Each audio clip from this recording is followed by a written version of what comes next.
Item ಯಾವುದೇ ಇರಲಿ try ಮಾಡಿ ಆಚಿ ಚಿಕನ್ ಮಸಾಲಾ. ಇನ್ನೆಲ್ಲ ಆಮದು ಮಾಡ್ಕೊಳ್ತಾ ಇದೀವಿ 60%. ಅದು ಪ್ರಾಬ್ಲಮ್ ಆಗ್ತದೆ. 60% ಗ್ಯಾಪ್ನ ತುಂಬಕ್ಕೆ ಆಗ್ತಾ ಇಲ್ಲ. ಗೃಹ ಬಳಕೆ ಸಿಲಿಂಡರ್ಗೆ ಜನರ ಪರದಾಟ ಮುಂದುವರೆದಿದೆ. ಇನ್ನಷ್ಟು ಚಿತ್ರಣಗಳ ಬಗ್ಗೆ ಮಾಹಿತಿ ಕೊಡ್ತೀವಿ ನಿಮಗೆ. ಏಜೆನ್ಸಿಗಳಲ್ಲಿ ಬುಕ್ಕಿಂಗ್ ಆಗದೆ ಪರದಾಡ್ತಾ ಇದ್ದಾರೆ. ಯಾಕಂದರೆ ಒಂದೇ ಸಲಕ್ಕೆ ಈಗ ಒಬ್ಬರು ಮಾಡೋ ಕೆಲಸ ಒಬ್ಬರು ಒಂದು ಕೆಲಸ ಮಾಡ್ತಾರೆ ಅಂದರೆ ಅವ್ರಿಗೆ ಇಬ್ಬರು ಕೆಲಸ ಕೊಡ್ಬೋದು. 10 ಜನರ ಕೆಲಸ ಕೊಟ್ಟರೆ ಏನಾಗುತ್ತೆ? ಪ್ರೆಷರ್ ಆಗುತ್ತೆ, ಬರ್ಡನ್ ಆಗುತ್ತೆ. ಅದೇ ಅಲ್ಲೂ ಆಗ್ತಿರೋದು. ನೋಡಿ, ಕೇಸ್ ಫೈಲ್ಸ್ಗಳ ಡೀಟೇಲ್ಸು. ಕೇಸ್ ನಂಬರ್ 1, ಮೊಮ್ಮಕ್ಕಳಿಗೆ ಊಟ ಎಲ್ಲಿಂದ ಕೊಡೋದು, ಹೆಂಗೆ ಮಾಡೋದು ನಾನು ಅಂತ ಅಜ್ಜ ಕಣ್ಣೀರು ಹಾಕ್ಕೊಂಡಿರೋದು. ಗ್ಯಾಸ್ ಸಿಲಿಂಡರ್ ದಯವಿಟ್ಟು ಕೊಟ್ಬಿಡಿ ಅಂತ. 3 ದಿನದಿಂದ ಗ್ಯಾಸ್ ಖಾಲಿ ಆಗಿದೆ. ಹೋಟೆಲ್ ಊಟ ತಿನ್ನೋಕ್ಕಾಗಲ್ಲ. ಮನೆಯಲ್ಲಿ ಮಕ್ಕಳ ಊಟಕ್ಕೆ ಏನು ಮಾಡೋದು? ಹಸಿ ತರಕಾರಿ ತಿನ್ನಬಹುದು, ಎಷ್ಟು ಸಲ ತಿನ್ನೋಕ್ಕಾಗತ್ತೆ ಅದನ್ನೇ? ಕಾಳು ನೆನೆಸ್ಕೊಳ್ಬೋದು, ಎಷ್ಟು ಸಲ ತಿನ್ನೋಕ್ಕಾಗತ್ತೆ ಅದನ್ನೇ? ಎಲ್ಲರೂ ಏನು ಡಯಟ್ ಫುಡ್ಡನ್ನು ಫಾಲೋ ಮಾಡಲ್ವಲ್ಲ. ಒದ್ದಾಟ, ಅನ್ನ ತಿಂದು ಎಲ್ರಿಗೂ ಕೂಡ ರೂಢಿ ಇರುತ್ತೆ. ಸೌತ್ ಇಂಡಿಯನ್ಸ್ ನಾವು. ಮೊನ್ನೆಯಿಂದ ಬುಕ್ 5 ದಿವಸದಿಂದ ಮಾಡ್ತಾನೆ ಸಿಗ್ತಾಯಿಲ್ಲ. ಇವತ್ತು ಬಂದೆ ಆಫೀಸ್ಗೆ, ಇವತ್ತು ಆಗ್ತಾ ಇಲ್ಲ. ಸರ್ವರ್ ಇಲ್ಲ ಟ್ರೈ ಮಾಡಿ ಅಂತ ಎಲ್ಲಿ ಟ್ರೈ ಮಾಡಲಿ ನಾನು? ನೀವೇ ಹೇಳಿ ಮೇಡಮ್. ದೇವ್ರನ್ನ ನಂಬ್ತೀವಿ, ಇವ್ರು ಬಂದರೆ ಈ ಥರ ಮಾಡ್ತಾರೆ. ಏನು ಮಾಡೋರು ಹೇಳಿ? ಇವಾಗ ನಾವು ನ್ಯಾಣ ಹಾಕೊಳೋದು ಒಂದೇ ಬಾಕಿ ಇದೆ. ಆ ಮಕ್ಕಳಿಗೋಸ್ಕರ ನಾವು ಇರಬೇಕು. ನಾವು ಈಗ ಹೋಟೆಲ್ಗಳಲ್ಲೂ ಫುಡ್ ಸಿಗ್ತಾ ಇಲ್ಲ. ಫುಟ್ಪಾತ್ನಲ್ಲಿ ಇದೆಯಲ್ಲ, ಅದು ನಾವು ತಿನ್ನೋದಿಲ್ಲ ಮೇಡಮ್. ಅವೆಲ್ಲ ನಮಗೆ ಮನೇಲಿ ಮಾಡಿರೋದೇ ತಿಂತೀವಿ ಹೊರತು ಅಲ್ಲಿ ಇರೋದು ತಿನ್ನೋಕ್ಕಾಗಲ್ಲ ನಮ್ಮ ಕೈಯಲ್ಲಿ. ಪಾಪ ಹತ್ಕೊಂಡು ಹೋಗ್ತಾವಳೆ ನಮ್ಮ ಮನೇಲಿ. ಸಾಯಂಕಾಲ ಬಂದು ಹತ್ಕೊಂಡು ಬರ್ತಾಳೆ, ಬಿಸಿನೀರು ಕಾಯಿಸ್ಬಿಡ್ತಾಳೆ, 2 ಸೌದೆ ಪೇಪರ್ ಇಕ್ಬಿಟ್ಟು ಕುಡಿದ್ಬಿಟ್ಟು ಮಲ್ಕೊಂಡ್ಬಿಡ್ತಾಳೆ ಅವಳು. ಏನು ಮಾಡೋಣ? ಅದು ಕೊಡ್ರಿ ಅಪ್ಪ, 1000 ರೂಪಾಯಿ ಕೊಡ್ತೀನಿ ಕೊಟ್ರಯ್ಯ. ಕಾಲಿಗೆ ಹಿಡಿತೀನಿ, ಕಾಲು ಹಿಡ್ಕೊಂಡ್ಬಿಡ್ತೀನಿ ಅಂತ. ಕಾಲು ಹಿಡ್ಕೊಂಡು ಇಲ್ಲ 1,500 ಕೊಡಂತ. ಎಲ್ಲಿಂದ ಕೊಡೋಣ 1,500? ನೀವು ಹೇಳಿ ಅಮ್ಮ. ಹಾಂ, ನಾನು ಎಲ್ಲಿಂದ ಕೊಡೋಣ ಹೇಳ್ರಿ ನೀವೇ? ಇಂಡಿಯನ್ನವ್ರೆ, ಆ ಕಡೆ ಕಂಪ್ನಿ ಹೊರಗಡೆ ಪಳೆ ಕಡೆಯವರು.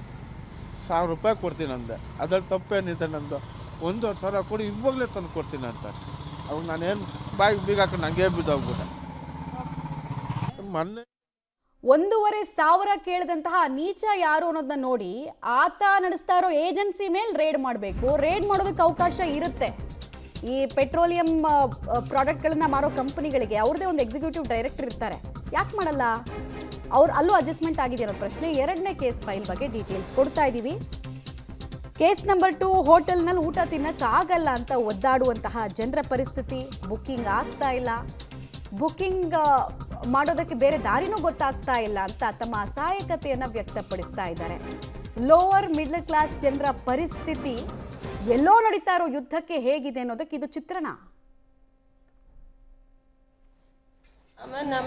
ಇವತ್ತು ಮಾಡಿದ್ದು ಸರ್ವರ್ ತಗೋತಾ ಇಲ್ಲ ಅಂತ ಹೇಳ್ತಾ ಇದ್ದಾರೆ. ಯಾತಕ್ಕೆ ಸರ್ವರ್ ತಗೋತಾ ಇಲ್ಲ ಅನ್ನೋದು ನೀವೇ ಕೇಳಿ ಹೇಳ್ಬೇಕು ನಮಗೆ. ನೀವು ಯಾವತ್ತು ಇವತ್ತು ಟ್ರೈ ಮಾಡಿದ್ರಾ?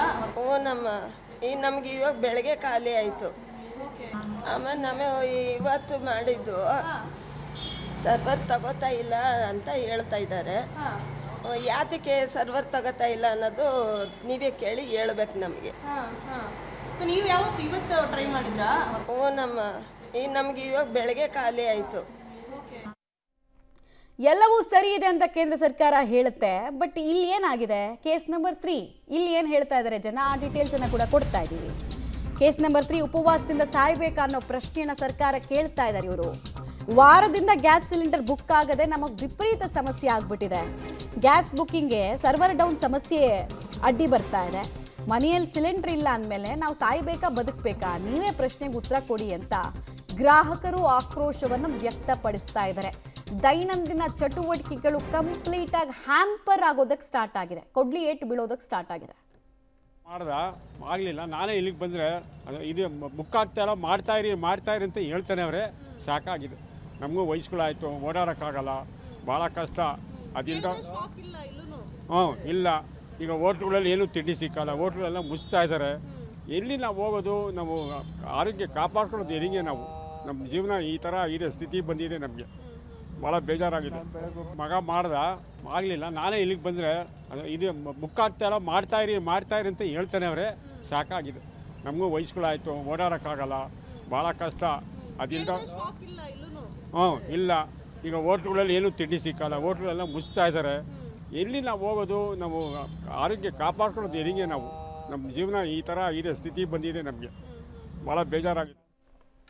ನೋಡಿ 14.2 kg ಡೊಮೆಸ್ಟಿಕ್ ಗ್ಯಾಸ್ ಸಿಲಿಂಡರ್ನ ತೂಕ ಇರೋದು, ಬಟ್ ಅಷ್ಟು ಸಿಗ್ತಾ ಇಲ್ಲ. ಈಗ 5 kg ಸಪ್ಲೈ ಆಗ್ತಾ ಇದೆಯಂತೆ. 5 kgಯಲ್ಲಿ 14.2 kgಯಲ್ಲಿ ಏನೂ ಒಂಚೂರು ಪೂರ್ವ ಸಿದ್ಧತೆ ಇಲ್ಲದೆ ಸಪ್ಲೈಯನ್ನೇ ಕಟ್ ಡೌನ್ ಮಾಡಿದ್ರೆ ಹೇಗಿರುತ್ತೆ?